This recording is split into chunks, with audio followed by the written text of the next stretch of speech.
May bagong ruling ang Supreme Court kung saan bawal na daw umupo ang mga second placers sa local races kung saan na-disqualify o natanggal ang original na nanalo. Paano makakaapekto ito sa nagdaang eleksyon? Hi, ako si Jairo Boliedo, Justice Reporter ng Rappler. Pag-usapan natin tong ruling na to. For this, gawin natin case study, si Manila 6th District Representative Benny Abante. Di ba itong si Abante, hindi siya nanalo noong 2025 elections, pero may chance siyang makaupo muli. Yung nanalo doon sa local race laban kay Abante na invalidate yung pagkapanalo ng COMELEC. Kaya, idineklarang winner ng COMELEC itong si Abante. Sa kasong ito, ginamit ng COMELEC yung second placer rule. Dahil nga hindi na available ang nanalo, si Abante na second placer ang tatayo ngayong panalo doon sa 6th District ng Manila. O ngayon, balik tayo doon sa second placer rule na invalid na daw sabi ng SC. So, may effect ba ito kay Abante? Okay, doon sa SC ruling kung saan medyo hati ng konti yung mga maestrado,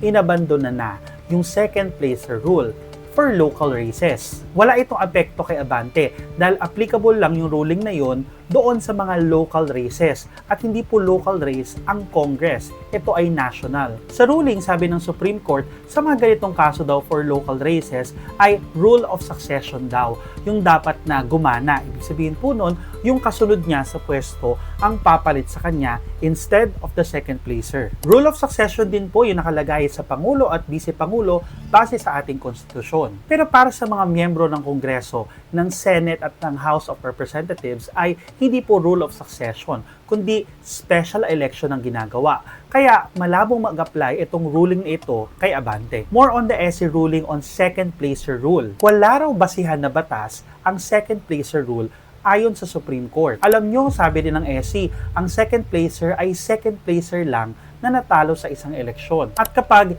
ina-apply daw natin ang second placer rule, ay parang ina-undermine daw natin yung choice ng mga tao na bumoto ng gusto nila. Kaya dapat daw, rule of succession na mag-apply. Ito po yung rule of succession sa ating local government code, specifically under Section 44. But hep-hep, kahit in-effect na po itong SC ruling na to, let it be known na may mga SC justices na may dissenting opinion dito at hindi sila masyadong nag-agree dito sa naging desisyon ng Korte Suprema. Tulad ni Senior Associate Justice Marvic Leone na naniniwala na dapat magamit pa rin natin itong second placer rule.